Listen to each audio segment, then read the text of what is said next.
I'm unboxing some new records that have arrived here in my studio, and I wanted to bring you in on the process because I don't buy records very often anymore. And there's something about at least one of the records in this package that I'm really curious about, and I just wanted to let you in on the mystery. Long story short, do you remember when you were able to like purchase songs individually on iTunes? Well, that for me that coincided with a period in my life where I was discovering jazz and discovering jazz standards, and I'd be reading things on forums about tunes that I needed to know. At some point, somebody was like, "Sea Jam Blues" by Duke Ellington. Guess I went and listened. I can't imagine there was much choice on Apple Music back then. But I liked the recording, and fast forward 20 years or whatever it's been, I've like culled a lot of my digital collection. But I liked that version. I liked that version of Sea Jam Blues, and I kept it, and it's in my library. I liked it so much that I've actually got a transcription of the walking bass part. I can sing most of the solos, like there's a violin solo in it, there's a tenor solo. I can't remember if there's any others, but you get the drift. I really know this recording.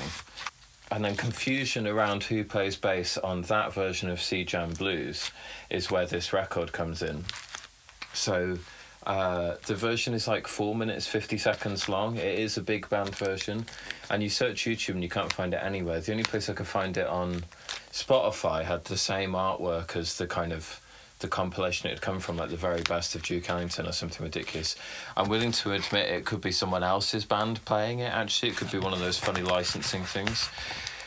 So after a lot of research, I found a different compilation that suggests that the version I like most, that I've transcribed and that I'm hunting down, is from the Capitol years, Duke Ellington on Capitol, and specifically between like 1952 and 1955.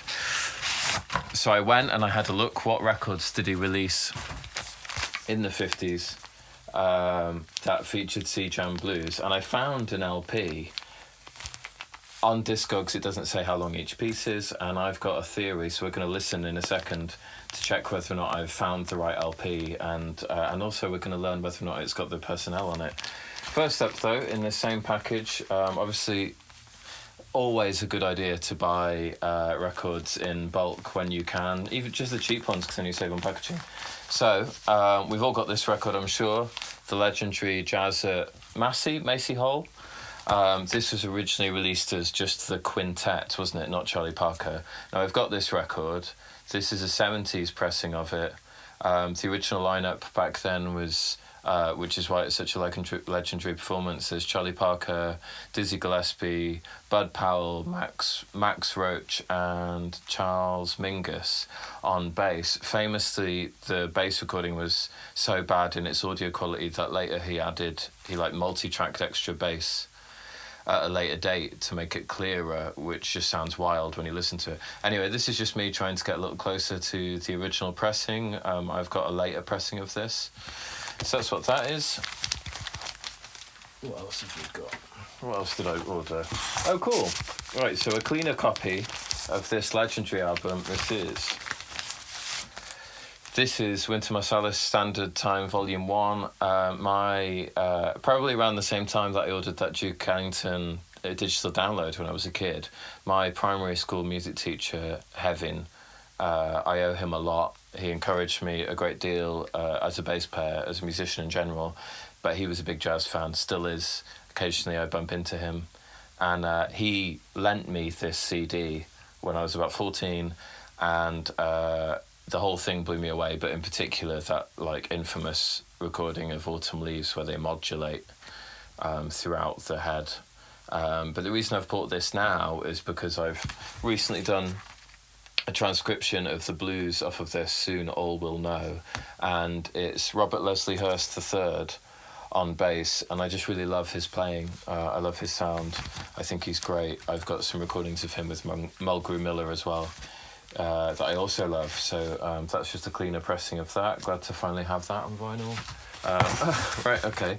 I'm only now dipping my toes into UK jazz, really. My mum, another supportive force for me as a musician. Every now and then she'll pick up usually 45s, like 7-inch singles, and if she thinks they'll be of any interest to me, she'll pass them on. And she recently sent me a 33 RPM 7-inch of the Humphrey Littleton and his band playing a tune called Shiny Stockings, which I think is an old bassy tune. And I really liked the 7-inch single version. And the track was quite long. And I've got a weird hang-up about having 7 inches that I've got tunes that are more than 3.5 minutes long because the audio quality starts to suffer. But I really liked it. I particularly really liked the solo phrasing in Shiny Stockings.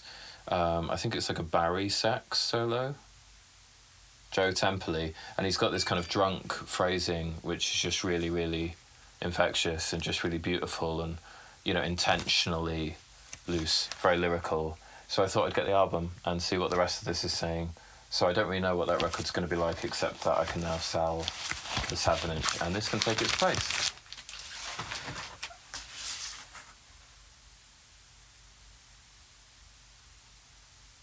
What? And I'm missing a record.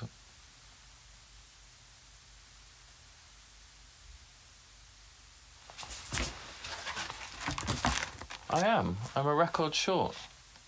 Oh, well, that's an anticlimax. The whole point of doing this was... Oh my God. This box of records. I sat here for a couple of days because I've been trying to find time to get the camera out. And the whole reason that I made that purchase, like I wouldn't have bought those in bulk if this was omitted. And the person I ordered it from already sent me a notification saying that Duke Ellington Money Jungle was no longer in stock, like a 70s issue, so that he couldn't send me that either.